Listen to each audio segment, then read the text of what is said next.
Initially, he was a doctor and he also got a Nobel Prize for his discovery in physiology of digestion in 1904. बात करते हैं Pavlov की।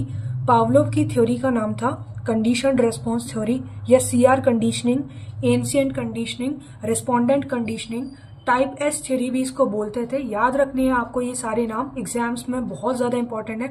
RPSC बदल बदल करके इन नामों को पूछता रहता है और then you will get confuse in the exam, so इस चीज को याद रखना है इनका। इसके अलावा इसका नाम क्लासिकल कंडीशनिंग भी था।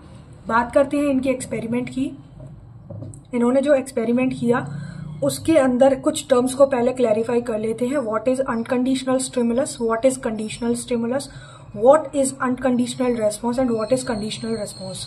तो एक सीन को आप क्रिएट करिए अपने माइंड में। मान लीजिए आप एक कुत्ते के ओनर हैं और उस कुत्ते को जब आप फूड देने जाते हैं यानी भोजन देने जाते हैं, तब आप क्या करते हैं, उस कुत्ते को खाना देते वक्त एक बेल को रिंग कर देते हैं, ठीक है। तो पहले तो आप खाना उसको विदाउट एनी बेल दे रहे थे यानी UCS कर रहे थे, तो UCS इन्होंने फूड को बोला है, यानी कि unconditional stimulus that is your food. जैसे ही आप उसको अनकंडीशनल स्टिमुलस दोगे तो डॉग का क्या होगा, सलाइवा उसके मुंह से ड्रिप ऑफ होगा। सलाइवा ड्रिप ऑफ हुआ, that is his unconditional response for the unconditional stimulus. लेकिन आपने जब उसको अनकंडीशनल स्टिमुलस दिया, साथ में कंडीशनल स्टिमुलस भी दिया यानी कि बैल भी बजाई संग में, लेकिन याद रखना कि इस UCS और CS के बीच का जो गैप है that is very very small. हम आगे बात करेंगे प्रॉक्सिमिटी और रिपीटेशन की, जिसके अंदर की ये बताया गया है UCS और CS के बीच में ऑलमोस्ट 15 मिलीसेकेंड का गैप होना चाहिए, इससे ज्यादा नहीं होना चाहिए।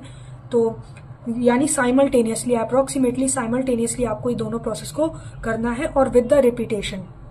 तो अगर आप फूड और बेल दोनों ही एक साथ बजाते हो तो क्या होता है, उसको अनकंडीशनल रेस्पॉन्स आता है उसका, यानी ड्रिप ऑफ हो जाता है अगेन सलाइवा। लेकिन इसके अंदर ट्विस्ट है कहानी के अंदर ट्विस्ट जब आया, जब पावलोव ने ये देखा कि अगर उसको केवल बेल बजाई जाए उस टाइम पे वो सलाइवा ड्रिप ऑफ करता है with his, that is called as conditional response. Okay, तो इस चीज को याद रखना है, यानी सलाइवा अपने आप ही बेल की आवाज सुनते ही उसके मुंह से ड्रिप ऑफ हो जाएगा। बात करते हैं इनकी कुछ टर्म्स की। तो एक्सटिंक्शन इन्होंने ही क्लैरिफाई किया था एक्सटिंक्शन का मतलब, यानी मान लीजिए आप बहुत दिन तक केवल बेल बजा रहे हैं, उसको फूड नहीं दे रहे हैं, तो कुछ टाइम बाद क्या होगा, उसकी ये जो आदत थी सलाइवा ड्रिप ऑफ करने की वो उसकी एक्सटिंक्ट हो जाएगी, that is called as extinction. Okay, फिर अगेन क्या होगा, अचानक से मान लीजिए कुछ टाइम बाद में ये आदत उसकी खत्म हो गई, फिर एकदम से अचानक एक बेल बजी, तो शायद उसके माइंड में वो थॉट प्रोसेस कहीं ना कहीं रिकवर कर जाएगा, that is called as spontaneous recovery. बात करते हैं डिस्क्रिमिनेशन की। What is discrimination? तो डिस्क्रिमिनेशन कुछ इस तरीके से समझ सकते हैं आप। मान लीजिए एक स्टूडेंट है, उसके स्कूल में एक नए टीचर को लेकर के आए हैं पुराने टीचर, क्योंकि वो टीचर को नए वालों को जानता नहीं है, तो वो जब आकर के पैर छूता है तो अपने ही टीचर के छूता है, ना कि जो बाहर से नए टीचर आए हैं। तो उसने डिस्क्रिमिनेशन कर लिया between his teacher and the other teacher. Okay, और जो प्रॉक्सिमिटी एंड रिपीटेशन है वो मैंने अभी आपको बता ही दिया था। सो इन दोनों के जो बीच का गैप होना चाहिए that should be only 15 millisecond. Okay, thank you.